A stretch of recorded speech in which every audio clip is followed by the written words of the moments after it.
Monday Night Football for NFL Week 2 will feature the Detroit Lions at the New York Giants. The Giants looked inept offensively in Week 1 without the services of Odell Beckham Jr., and that caused lines to be delayed.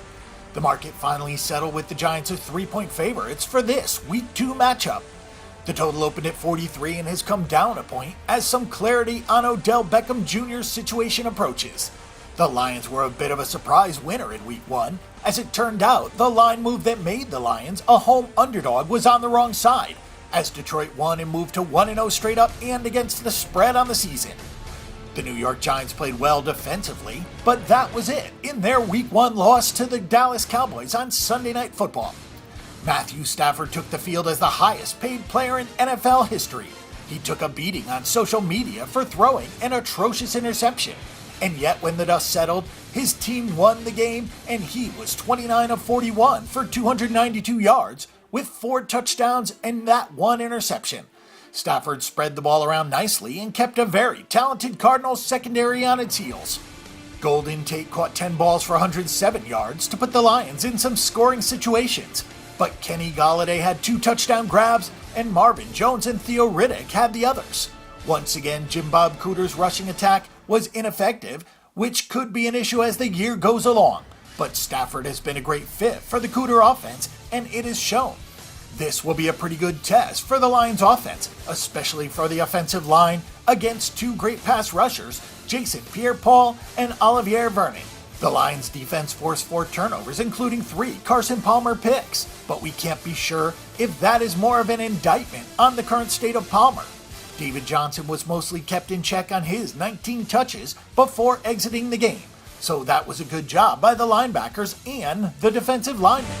Johnson only had 2.1 yards per carry on 11 tries. 75 of the yards allowed by the Giants came on a garbage time drive, so we should consider that a good performance.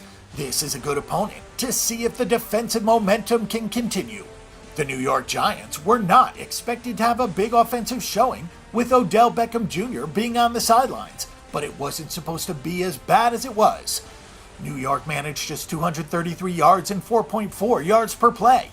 The blocking schemes up front were about as bad as the offensive line play. Through it all, Eli Manning completed 29 of 38 passes for 220 yards, but he was sacked 3 times, threw an interception, and had no time to throw anything downfield.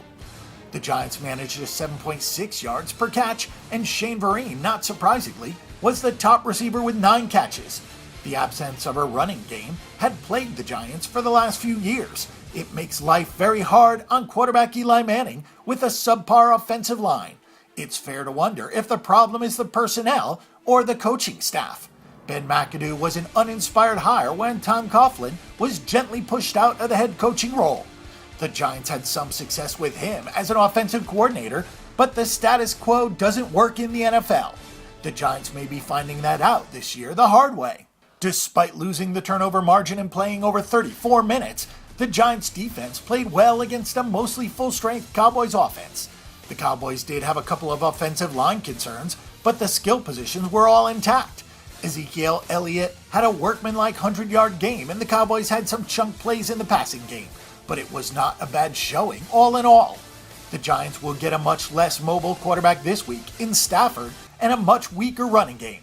Dallas averaged 6 yards per play last season, but they were held to 5.5 yards per play last week.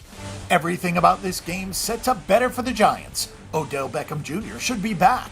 They're at home, they're not facing a balanced offense, they are facing a pass defense that struggled a lot last season. The line seems light given all of that. These 2 teams probably aren't even a pick on a neutral. Even if you only give the Giants 2.5 for home field advantage, this number is still light. This is a good bounce-back spot for the Giants against a Lions team that seems to be getting way too much respect for their win over the Cardinals.